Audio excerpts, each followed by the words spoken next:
అయ్యగారు మీరేమో మీటింగ్ పెట్టారు, ప్రజల్ని ఎవరు రమ్మన్నారు,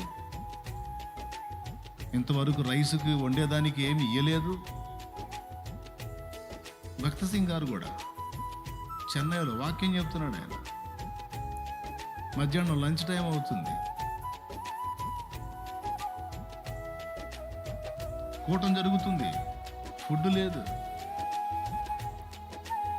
ఆయన ఏం పట్టించుకోవట్లా, ప్రశాంతంగా ప్రసంగం చేస్తున్నాడు. వీళ్ళు కూర్చొని చూస్తున్నారు, అయిపోయి నాకేం పెడతాడో చూద్దాం. దేవునికి స్తోత్రం కలుగును గాక. పిల్లరా, అయిపోయే సమయానికి ఒక లారీ నిండా వచ్చింది భోజన పదార్థాలు. ఒట్టి మాటలు కాదు, రియల్గా జరిగిన విషయాలు. భక్తి ఏంది?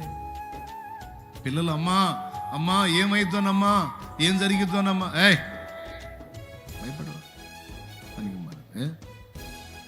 ఆయన లేడా? పిరికి పంద. భక్తి లేదా? దేవుణ్ణి ప్రేమించట్లేదను? ఆయన తోడే లేడా నీకు?